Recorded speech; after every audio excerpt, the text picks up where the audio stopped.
দেখুন, ইলেকট্রিকের লেআউট চাই, এই চাই, ওই চাই, হাবি জাবি দিন, কোথায় কি ফ্যান পয়েন্ট হবে, কোথায় লাইটের বোর্ড লাগাবো, কোথায় কোন সকেট পয়েন্ট হবে, কিছু জানি না আমরা দাদা। একটু তো আমাদেরকে গাইড করে দিন। আজকের ভিডিওটা তাদের জন্য। বাড়ি নির্মাণ তো অনেক করলেন, এবার ইলেকট্রিকের কোথায় কি পয়েন্ট করব সেগুলো একটু মনের মতো করে বুঝে নিই।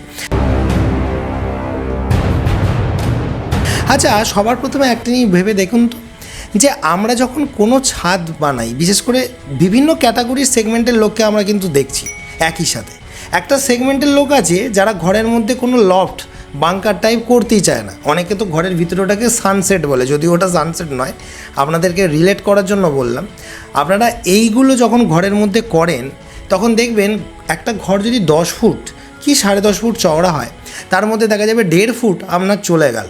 এবার বাকি যে পড়ে রইল আপনার 8.5 ফুট কি 8 ফুট, যার ক্ষেত্রে যেমন পড়ে থাকে, সেই জায়গাটাই কিন্তু আপনার ওই লফটটা বাদ দিয়ে, বাংকারটা বাদ দিয়ে, মানে 1.5 ফুটের একটা ঘরে লফট রেখেছেন, সেখানে আপনি ভাবছেন যে লেপ, তোষক, কাঁথা, এসব গ্রাম্য শহর এলাকায় এই ঘটনাগুলো কিন্তু ভেরি কমন। এবার সেটাকে সাজিয়ে নেওয়া, এখন বড় বড় একটু স্টাইলে যারা ঘরগুলোকে সাজাতে চাইছে, সেখানে দেখা যাচ্ছে ইন্টেরিয়ারের কাজ করে ওয়ার্ড্রপ বানাচ্ছে, কিন্তু নর্মাল সাধারণ মানুষরা ওরকম বাংকার বানিয়ে রাখতো। এবার এই কথাগুলো কেন বলছি, ইলেকট্রিকের সাথে এটার কী সম্পর্ক? বিশাল বড় সম্পর্ক। এবার ভেবে দেখুন, আমার একটা ঘরের সাধারণত স্ট্যান্ডার্ড মধ্যবিত্ত বাড়িতে ঘরের সাইজ কী হয়, মধ্যবিত্ত উচ্চবিত্ত সবার জন্য এই ভিডিওটা, একে একে বলবো, সবাইকে নিয়ে বলবো। আমি প্রথমে মধ্যবিত্ত থেকে শুরু করলাম। আমার একটা 10 ফুট চওড়া 14 ফুট লম্বা ঘর, তার থেকে আমার 1.5 ফুট বাদ চলে গেল, ধরে নিন 2 ফুট বাদ চলে গেল, পড়ে রইল 8 ফুট। এই 8.5 ফুট চওড়ার মধ্যে আর এদিকে 14 ফুট যে লম্বাটা পাচ্ছেন, এইটাই কিন্তু আপনার এখন এফেক্টিভ সিলিং। তার মানে ওই যে লফট করেছেন ওই দিকটা কিন্তু আপনি পাবেন না। এবার এইটার দুই কোণায় যদি সুতো ফেলেন, ঠিক মিডিলে যে পয়েন্টটা তৈরি হয় সেটাই কিন্তু আপনার ফ্যানের পয়েন্ট হওয়া উচিত। কিন্তু প্র্যাকটিক্যালি দেখা গেছে, আমরা যখন খাট রাখি ছোট ছোট ঘরের ক্ষেত্রে 10x12, 11x12, 12x10, ওই একই কথা দুবার বললাম, যাই হোক, এই ধরনের ঘরের ক্ষেত্রে আপনারা তাই করবেন। বাঁদিকে যদি লফট থাকে, লফটটাকে বাদ দিয়ে যে চওড়াটা বেরোবে আর লম্বাটা থাকবে, সেটা দুই কোণায় সুতো মেরে কর্ণ, আমি আপনাদেরকে অ্যানিমেশনে দেখাচ্ছি, এইখানে ফ্যানটা বসাবেন। কিন্তু যাদের লফট নেই, বাংকার নেই, তাদের ক্ষেত্রে তো মিটেই গেল। তাদের ক্ষেত্রে কী হলো, ওই গোটা ঘরের দুটি কর্ণকে মিলিয়ে ফ্যানটা করবেন। এইগুলো ছোট ঘরের জন্য একদম মিডিলে ঠিক আছে। কিন্তু দাদা 14 ফুট লম্বা 15 ফুট লম্বা ঘর, সেখানে যদি আমি মিডিলে বসাই, দেখা যাচ্ছে আপনাকে একটা রেক্টাঙ্গেল এঁকে মাঝখানের যে রেড জোনটা দেখাচ্ছি, মাঝখানে যে গ্রিন জোনটা দেখাচ্ছি, এই গ্রিন জোনেতেই কিন্তু ম্যাক্সিমাম হাওয়াটা পাবেন। দু সাইডে যে রেড জোনটা থাকছে, ছবিতে অ্যানিমেশনে দেখাচ্ছি, এখানে কিন্তু হাওয়াটা পাবেন না। তার মানে আপনাকে যদি একটু ভালোভাবে বোঝাই, আপনি যদি 14 ফুটকে দুভাগে ভাগ করেন, 7 ফুট 7 ফুট, এবং একটা 7 ফুট বাই 8 ফুটের অংশের মধ্যে মাঝখানে সিলিং ফ্যানটাকে যদি আপনি খাটের ঠিক উপরে লাগান, সেখানে কিন্তু খুব সুন্দরভাবে খাটে থাকা সব ব্যক্তিই কিন্তু হাওয়া পেয়ে যাবে। কিন্তু খাটের তলায় অনেক গ্রাম বাংলার দিকে এখনও মানুষের বাড়িতে লোক কুটুম এলে গাদা ভিড় হয়ে গেলে খাটের নিচেও বিছানা করে অনেকে শোয়, তখন ওইখানে কিন্তু হাওয়া পাবেন না, ওই জন্য ওখানে আবার টেবিল ফ্যান চালাতে হবে। সেই জন্য আমরা এখন দেখা যায় 14 ফুট বা 15 ফুটের ঘর হলে একটা ঘরের লম্বা যে সেকশনটা আছে, তাতে দুটো ফ্যানের পয়েন্ট আমরা ছেড়ে রাখি। তাহলে এই বিষয়টা আপনারা কিভাবে মাথায় রাখছেন? যাদের ঘরের মধ্যে লফট রয়েছে, তারা লফট বাদ দিয়ে কোনাকুনি মাপ করে, যদি 10 ফুট বাই 12 ফুটের মধ্যে ঘর হয়, 10x11, 11x11, তাহলে মাঝখানে একটা ফ্যান দেবেন। আর যাদের লফট নেই, তারা তো কোনাকুনি করে মিডিলে পেয়েই গেলেন। আর যাদের ঘরের সাইজটা লম্বায় অনেকটাই বড়, 14 ফুট 15 ফুট, তারা দুটো ফ্যানের পয়েন্ট দেবেন। তাহলে ওয়্যারিং করার সময় দুটো ফ্যানের পয়েন্ট যাদের ক্ষেত্রে ঘরগুলো 14 ফুট 15 ফুট হয়ে যাচ্ছে দিতে হবে, নাহলে কিন্তু ওই সেকশনটায় হাওয়া পাবেন না। অর্থাৎ খাটের নিচে পাশে ফাঁকা জায়গাটায় যে বসে আছে, সে কিন্তু হাওয়া পাবে না। এবার এই বিষয়টা চলে এলো যারা একটু বড় ক্যাটাগরির, যারা বাড়ি বানাবে, লাক্সারিয়াস ঘর যারা বানাবে, তাদের ক্ষেত্রে এখানে একটা কিন্তু বিষয় রয়েছে। দাদা, আমরা ঘরে এইসব রাখি না, এইসব চাষিবাসী লোকেদের ঘরে বিভিন্ন মানুষের বিভিন্ন চিন্তাধারা, বিভিন্ন ক্লাসের লোক ঘোরাফেরা করে, মানুষ মানুষকে ছোট করে, মানুষ মানুষকে, আমাকে কিন্তু সবাইকে দেখতে হবে। আমার কাছে সবাই সমান। সে বলবে, দাদা আমি ঘরে ফল সিলিং দেবো, আমি কি এই খাট দেখে আমি কি ওই খাট দেখে ফ্যান করব? তাহলে আমার ফল সিলিংয়ের ডিজাইনটা কেন কী করে মিলবে? এখন তো সব সিমেট্রিক ডিজাইন দেখতে অভ্যস্ত, কিন্তু সেই ঘটনাটাকে করার জন্য এখন কিন্তু সিমেট্রিক নয়, এখন কিন্তু নানা রকমের ডিজাইন কিন্তু তৈরি হয়। কিন্তু তবুও আমি যদি তার কথাটাকে মেনে চলি যে ফল সিলিং করলে পাখা যদি আবল তাবল জায়গায় পয়েন্ট করেন দেখতে ভালো লাগবে না। সেক্ষেত্রে আপনি যদি ঘরের দুদিকে দুটো ফ্যান পয়েন্টও রাখেন, আপনাকে ওই যে চওড়াটা থাকে ঘরের তার মিডিলটাই করতে হবে, তা নাহলে কিন্তু একদিকটা কম একদিকটা বেশি লাগবে। যেমন আমার যদি ঝুলপির একদিকটা কম একদিকটা বেশি থাকে বাজে লাগে, ঠিক সেরকম। তো সেটা যারা কিন্তু ফল সিলিং করবেন তাদের জন্য ওই বিষয়টা মাথায় রাখতে হবে। এবার এই ফ্যান পয়েন্টের পর এখন একটা জিনিস আপনারা সকলেই করতে চাইছেন যে অনেকে ফল সিলিং করছে না, মেন সিলিংয়েই গাদা 4 কোণে 4টে লাইট লাগাচ্ছেন। আমি বলছি খুব প্রয়োজন না হলে করবেন না, কোনো দরকার নেই। একমাত্র ডাইনিংটা যেখানে লোকজন বেশি আসবে, একটু বেশি দেখনদারির প্রয়োজন আছে ডাইনিং বা লিভিং, সেইখানে 4 কোণে 4টে বাধ্য হয়ে আপনি সারফেস লাইটের জন্য লাইট পয়েন্ট ছেড়ে রাখুন। কিন্তু বেডরুমে অতগুলো পয়েন্ট রাখবেন না, তার জায়গায় লাইটের 2টো পয়েন্ট রেখে দেবেন। একটা নাইট ল্যাম্প অ্যান্ড টিউব লাইটের জন্য আপনারা রেখে দিতে পারেন, বা অন্য যে কোনো ধরনের লাইটের জন্য রেখে দিতে পারেন। আমি কিন্তু 2টো ক্যাটাগরির জন্যই ভিডিও বলবো, তারা সবাইকে কিন্তু মন দিয়ে শুনতে হবে। এবার এইখান থেকে উঠে এলো আবার একটা পয়েন্ট, এটা তো যেমন আপনারা বুঝলেন। এবার অনেকেই দেখছি একটা মারাত্মক ভুল করছেন, যেমন যে ডিস্ট্রিবিউশন বোর্ড কাকে বলে? দেখবেন এখন যে ওয়্যারিং করা হচ্ছে প্রত্যেকটা বিল্ডিংয়ে, মানে দেখা যাচ্ছে কি যে কোনো বিল্ডিংয়ের একটা কমন জায়গা হয় লিভিং বা ডাইনিং। এখন আমরা কি করি যে সমস্ত ডিস্ট্রিবিউশন বোর্ড মানে এমন একটা বোর্ড যেখানে সমস্ত ঘরের লাইন আসবে এবং যেখান থেকে সমস্ত ঘরে কন্ট্রোল যাবে, ডিস্ট্রিবিউট হচ্ছে লাইনটা। তো সেইটা কোন জায়গায় হওয়া উচিত? অনেকেই দেখেছি একটা লম্বা ঘরের এক সাইডে ডিস্ট্রিবিউশন বোর্ড রেখেছে, এটা ভুল। ডিস্ট্রিবিউশন বোর্ড সবসময় এমন একটা সেন্টার জায়গা বেছে নিতে হয়। ধরুন আপনার ঘরের লিভিং রুম হচ্ছে, কোনো বাড়িতে 2টো ডিস্ট্রিবিউশন বোর্ডও করতে হতে পারে যদি সেটা বিশাল বড় বাড়ি হয়।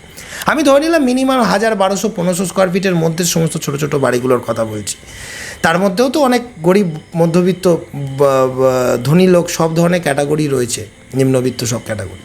আচ্ছা বন্ধুরা, আপনারা যারা এই ভিডিওটা এখনও দেখেননি, এটাকে খুঁজছিলেন, তারা কিন্তু এই ভিডিওটা শেষ করার পর আই বাটনে যে লিঙ্কটা দিয়ে দিলাম ওখানে গিয়ে এই ভিডিওটা দেখে নিতে পারেন। সেখানে ডিস্ট্রিবিউশন বোর্ডও যারা লাগাবেন ভাবছেন, তাদেরকে ভাবতে হবে যে আমাকে লিভিং বা ডাইনিংটাকে টার্গেট করতে হবে, কারণ সমস্ত দিক থেকে ডাইনিংয়ে কিন্তু পয়েন্টটা আসে। এবং তার মধ্যে কোন জায়গাটা বিবেচনা করবেন যদি ভাবেন, তার মধ্যে বেস্ট জায়গা হচ্ছে যে কোনো দরজায়, ডাইনিং বা লিভিংয়ের যে দিকটাতে আপনার কমফোর্টেবল হবে, দরজার মাথায় দেখবেন একটা প্লেস থাকে যেটাকে বলে লিন্টেল আর ওয়াল বিমের মাঝের প্যাসেজ, সেইখানে করতে হয় ডিস্ট্রিবিউশন বোর্ড। আর ডিস্ট্রিবিউশন বোর্ডকে অনেকেই বলে দাদা নাগাল পাবো না এমার্জেন্সি সিচুয়েশানে। এখন যে ক্যাটাগরির ডিস্ট্রিবিউশন বোর্ডের মধ্যে এলিমেন্ট থাকে সেগুলো অটোমেটিক্যালি মানে হাই পাওয়ারে কাট হয়, তার জন্য আপনাকে টেবিলে উঠে নাবাতে হবে না আগেকার দিনের মতো। তো যাই হোক, এই বিষয়টা ডিস্ট্রিবিউশন বোর্ডের পজিশন নিয়ে অনেকে মানে করছেন। অনেকেই বা দাদা সিভিল ইঞ্জিনিয়ার হয়ে আপনি ইলেকট্রিকের বিষয়ে কেন কথা বলছেন? আমি আমার বিল্ডিংয়ের বিষয়ে কথা বলছি, কারণ বিল্ডিংটা আমার কনসার্ন, ইলেকট্রিক্যালটার বিষয়টা নয়। বিল্ডিংয়ের এই যেমন বললাম যে ঘরের চারদিকে গাদাখানেক লাইটের বাটি বসাবেন না, হ্যাঁ, লাইট বক্স বসাবেন না, লাইটের পয়েন্ট করবেন দেখতে সুন্দর করার জন্য। ওদিকে আপনার ছাদের থিকনেস 5 ইঞ্চি, তার থেকেও কম, সেখানে জল রসছে, কিছুদিন বাদে বলবেন সেই ওইখানে কনসিল পাইপের নিচেটা দিয়ে ক্র্যাক এসেছে।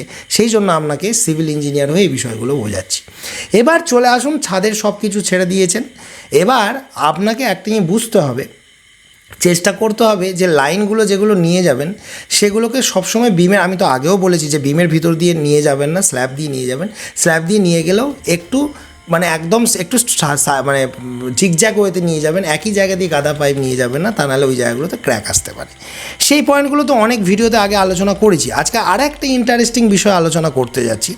একটা টোটাল ঘরের হাইটকে যদি 10 ফুট ধরি, তাহলে কোথায় কোথায় কী সকেট পয়েন্ট ছাড়বো সেটাকে আমি বিভিন্ন লাইনে কিন্তু আমি ভাগ করলাম। আপনাদেরকে একটা 10 ফুটের দেয়াল অ্যানিমেশনে দেখাচ্ছি, যেখানে দেখতে পাচ্ছি প্রথম আমার লাইন হচ্ছে সকেটের, সেটা হচ্ছে 1.5 থেকে 2 ফুট। অনেকে বলবে 1.5 ফুট 2 ফুট মেঝে থেকে ফ্লোর ফিনিশ লেভেল যেটা থাকে, সেই ফ্লোর ফিনিশ লেভেল থেকে 1.5 ফুট উপরে বা 2 ফুটের মধ্যে কিছু সকেট লাগানোর জন্য পয়েন্ট ছাড়তে হয়।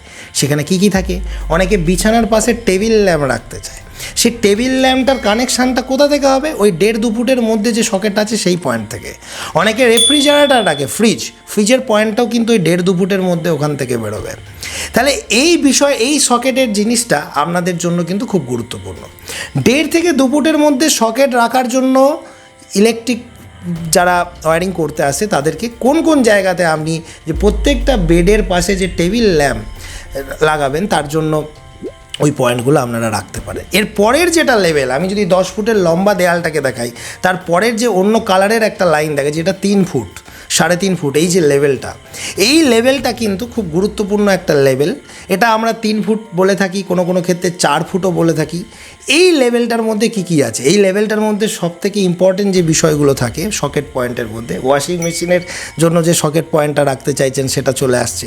কাউন্টার টপ, কিচেনের উপরের বিভিন্ন যে ধরুন আপনি মেশিন চালাবেন, মশলা মাখবেন, তার জন্য সেই সমস্ত পয়েন্টগুলো ওই 3.5 ফুট 4 ফুটের মধ্যে হয়ে থাকে। এই জায়গার মধ্যে টিভিরও কিন্তু পয়েন্ট হয়ে থাকে, যেগুলো আপনি ওয়াল টিভি, এখন আগেতে কি হতো, আগেতে ওয়াল মাউন্ট টিভির প্রচলন ছিল না, নর্মালি টেবিলের উপর রাখা হতো, তার জন্য 3.5-4 ফুট এই জোনটা কিন্তু পারফেক্ট ছিল।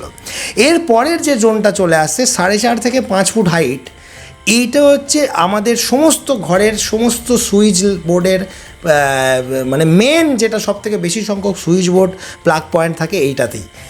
এই লেভেলেই কিন্তু আপনার সমস্ত কিছু মানে মেন যে সুইচ বোর্ডগুলো, মেন যে বোর্ডগুলো সেগুলো হবে। তাই এই হাইটগুলোকে নিয়ে ভাববেন। এবার অনেকেই বলবেন যে দাদা কোন জায়গায় কোনটা করব, সেটাও আসবো ভিডিওর শেষ অংশে। তবে আগে আমি যেগুলো বলছি হাইট প্যারামিটারটা বুঝুন। এর পরবর্তী অংশে যদি আপনারা চলে যান, যেখানে আমার চলে আসছে গিজার, যেখানে আমার চলে আসছে পিউরিফায়ার, আপনারাই ভেবে দেখুন এইগুলো লাগানোর জন্য সবথেকে বেস্ট হাইট প্যারামিটার হচ্ছে 7 ফুট 6.5 ফুট 7 ফুট এই জায়গাটা।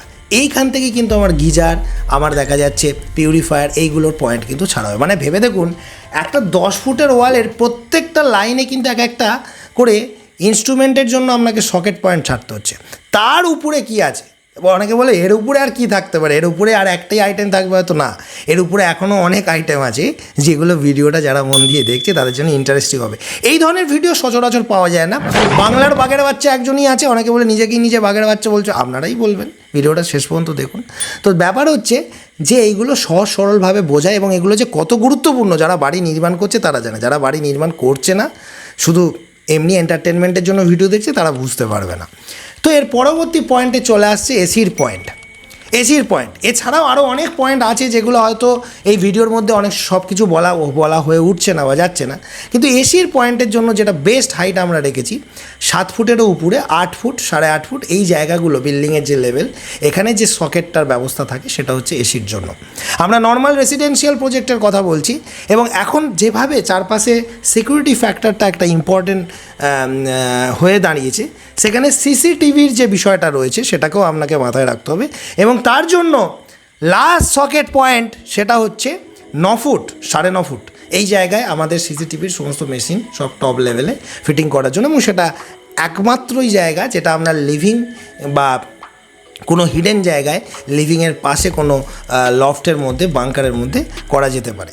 আচ্ছা বন্ধুরা, আপনারা যারা এই ভিডিওটা এখনও দেখেননি, এটাকে খুঁজছিলেন, তারা কিন্তু এই ভিডিওটা শেষ করার পর আই বাটনে যে লিঙ্কটা দিয়ে দিলাম ওখানে গিয়ে এই ভিডিওটা দেখে নিতে পারেন।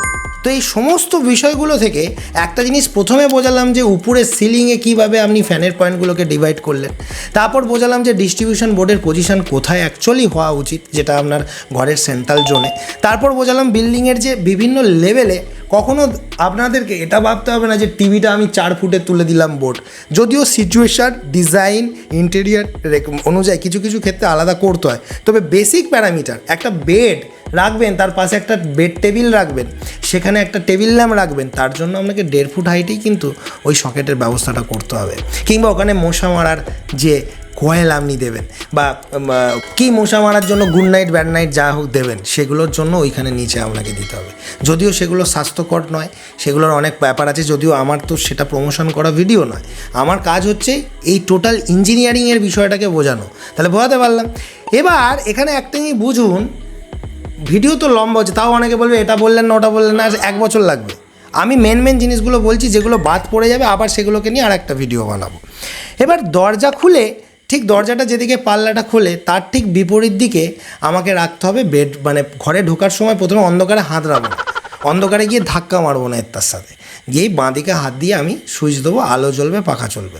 আর সেই আলো পাখা 2 ওয়ে সুইচ বেডের কাছেও রাখতে হবে, কিন্তু বেডের কাছে আমার প্লাগ পয়েন্ট রাখা যাবে না, কারণ বিছানায় চার্জার দিয়ে চার্জে গুঁজে আপনি ফোন দিয়ে সেখানে দুর্ঘটনা ঘটতে পারে, বাচ্চা ছেলেমেয়েরাও অনেক সময় ওইখানে হাত দিয়ে তার দুর্ঘটনা ঘটতে পারে, অ্যাক্সিডেন্ট করতে পারে। তাই আমি ইঞ্জিনিয়ার হয়ে এটাকে অ্যালাউ করবো না যে বিছানায় মোবাইল চার্জ দেওয়ার জন্য আপনি সকেট রাখুন, সেটা বিছানার কাছে, বেড সুইচের কাছে। তার জন্য আলাদা করে টেবিল যেখানে ল্যাম্প রেখেছেন সেখানে করতে পারেন, বা আলাদা কোনো জায়গায় করতে পারেন, বিছানার কাছে নয়। শোয়ার জায়গাটা একান্তই মানে ঠিকঠাক রাখতে হবে। তো এই কটা বিষয় মাথায় রাখলেন, তাহলে কি বুঝলেন যে আমার পাখার আর লাইটের সুইচটা 2 ওয়ে হবে, যেটা বিছানা থেকে কন্ট্রোল করা যাবে। সেটা প্রত্যেকটা বেডরুমের জন্য সত্য। এছাড়া কিছু ইন্টারেস্টিং কিছু এক্সট্রা পয়েন্টও হয়, যেমন আউটসাইডে গার্ডেনিংয়ে কিছু হয়তো পাম্পের কাজ করলেন বা কিছু কাজও, তার জন্য আলাদা করে বাইরে ওয়াটারপ্রুফ করে একটা 5 ফুট কি 7 ফুট লেভেলে একটা পয়েন্ট ছাড়া রইলো, সেখান থেকে বাইরে কোনো ফাংশন হলে লাইট ডিস্ট্রিবিউট হলো, সেগুলো আলাদা বিষয়। আজকে ভিডিওটা কেমন লাগলো? সবসময় একই রকম ভিডিও আমি বানাবো না, চেষ্টা করবো সামথিং ডিফারেন্ট কিছু করার।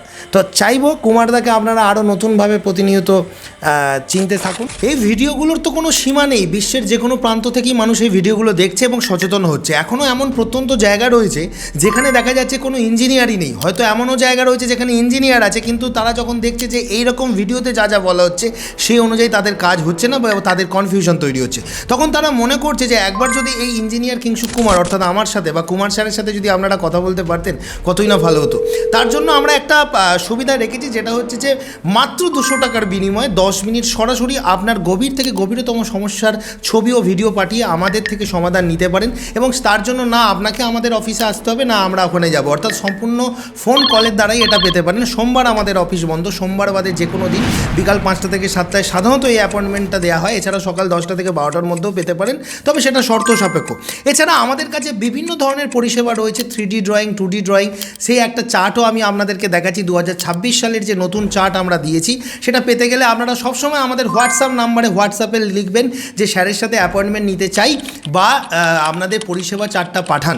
তো এগুলো লিখলেই কিন্তু আপনারা আমাদের সমস্ত পরিষেবাগুলো জানতে পারবেন। তবে একটা কথা বলি, এটা শুধুমাত্র গল্প করার জন্য করা নয়, এটা করা রয়েছে যাদের একদম বিপদে পড়েছেন তারাই কেবলমাত্র যোগাযোগ করবেন, অর্থাৎ যাদের মনে হচ্ছে সামর্থ্য নেই, এইটুকু টাকা দিয়েও কথা বলতে পারবো না, তারা করবেন না। কারণ অনেকেই জানেন যে 2000-3000 টাকা লাগে একটা ইঞ্জিনিয়ারকে সাইটে আনতে। সেক্ষেত্রে এই অল্প টাকার বিনিময়ে যদি আমি একজন যার ভিডিও দেখছি তার কাছ থেকে পরামর্শ পেয়ে যেতে পারি, তাহলে তার থেকে আর ভালো কিছু হয় না, তাহলে তারাই যোগাযোগ করবে। ভিডিওগুলো কেমন লাগছে বলুন, মানে যে সমস্ত ইঞ্জিনিয়ারদের সিক্রেটগুলো থাকে সেগুলো সব কিন্তু আমি তুলে দিচ্ছি ভিডিওর মধ্য দিয়ে, এবং সম্পূর্ণ বিনামূল্যে এগুলো আপনারা জানতে পারছেন ভিডিওর মধ্যে। তাই ভিডিওগুলো যদি সত্যিকারে ভালো লেগে থাকে একবার সাবস্ক্রাইব করে দেখুন, এরকমই গেম চেঞ্জিং ভিডিও প্রতিনিয়ত পেতে থাকবেন।